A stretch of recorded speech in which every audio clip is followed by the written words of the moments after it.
Blah.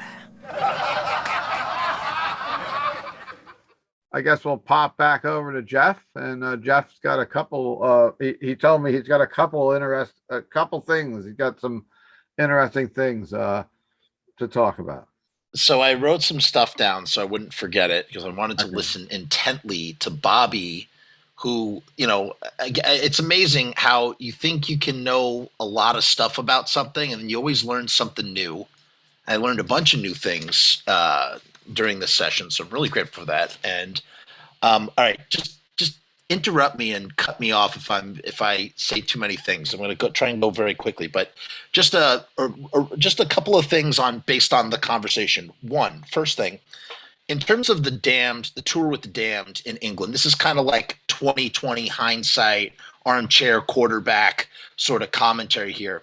But it's a shame that the band did not stick it out on that tour. I wish that you guys had stayed on that tour because I think that would have gotten you guys signed to like a major label or something. That would have exploded you guys out of the gate. It was such a blunder on Jerry and Glenn's part, but at the same time, there were other factors. And again, please, Bobby, correct me if I'm wrong on any of this stuff because all right. What do I know ultimately? But just that, you guys didn't have the stuff that you needed to put on a good show or to put on a better show than maybe you could have, the whole thing about, Joey Image. He was a hard hitting drummer. And Joey destroyed the snare they gave him. It was from 1934. It was an old school. So he didn't even have a snare on or he didn't have the right drum to hit when they're trying to play the show, coupled with all these other things as Bobby was talking about, not being treated nice and whatnot, they walked off. But had they not, where would they have gone? I think that they would have gotten signed. Somebody would have taken notice. Maybe CBS or somebody. Like later, there was almost this CBS thing, the Clash. Could have been something else. Blood Feast. So there was a recently unearthed interview from 1982 on WNUF, maybe WSOU, maybe one of those some radio station where Glenn is taking calls and he talks about we're going to be doing the soundtrack to Blood Feast 2, which kind of blew my mind because wait a minute, Blood Feast 2 came out in 2002 or 2004, right? And it was directed by Herschel Gordon Lewis. So how is that possible? Are they referring to Blood Feast? And this is what Blood Diner. This is what I didn't know.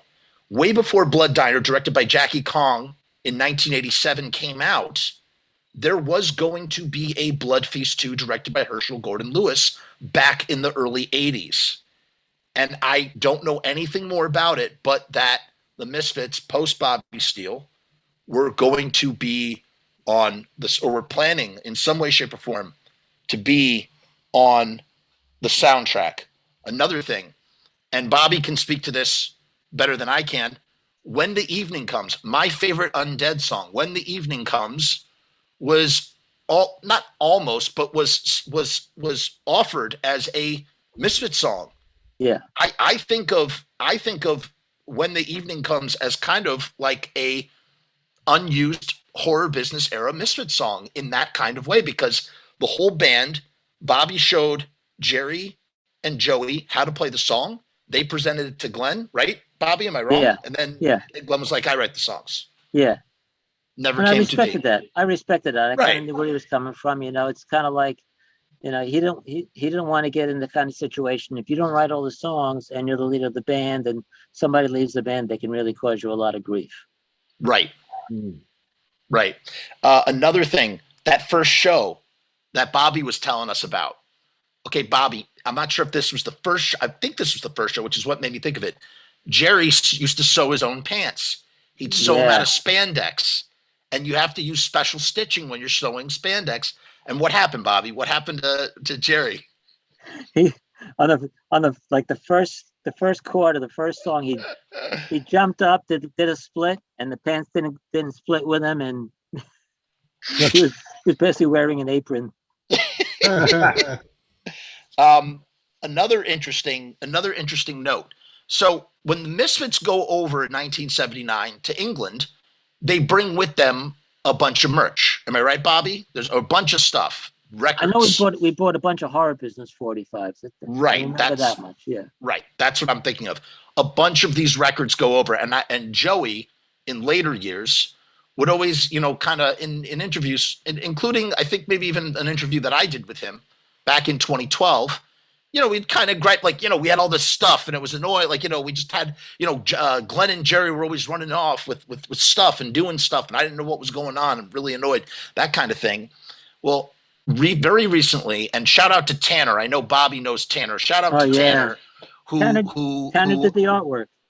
Oh, Tanner did the artwork for that. Yeah. I did not know that. I think Tanner was the one who brought this to my attention, or maybe somebody else did, but Tanner, I don't know. I just remember Tanner being part of my recollection of this. So I mentioned those horror businesses go over. Well, apparently one box of those horror businesses. Now, if you guys know the record market, you probably know it better than I do. I mean, the Misfits stuff is gold, and right now the market for Misfits stuff has never been greater. I mean, it's just insane the prices these things are going for. Recently, so I don't know if it was years or months or weeks or whatever, a box of horror business 45s was discovered in a locker in England that dated back to when the Misfits went over there. It was been verified as these. So there's like this mint box of records that's just been, I guess, slowly being sold. I don't know what they're going for, because again, I can't keep up with these prices. Everything just has jumped up, skyrocketed, exploded, but that there are all these horror businesses floating around as a result. Speaking of other records, you see behind Bobby is Beware. And we have Bobby to thank for why Last Caress is even on that record, because Bobby was with Glenn when he was when they were remixing what many people don't think of it like this, but Beware is kind of a compilation. It's taking the first 2 7-inches, Bullet and Horror Business, and combining them, and then because Glenn is like a genius, he goes, let's leave off I don't know what happened there, Bobby. I don't remember why he didn't want to leave Children in Heat on there, but he wanted to take that off, and he wanted to put something else on.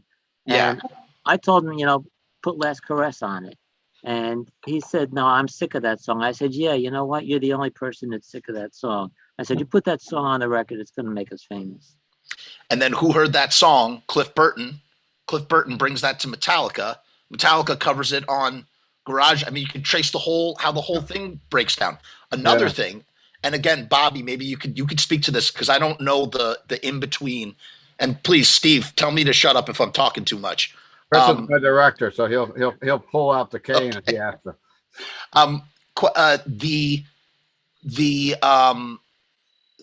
When you're doing Beware on Cherry or whatever, that's also how Glenn gets hooked up with Caroline Records at that time, right? Yeah, Caroline was kind of tied in with Cherry Red, and gotcha. There was like 3 different labels that were like kind of like tied into that somehow.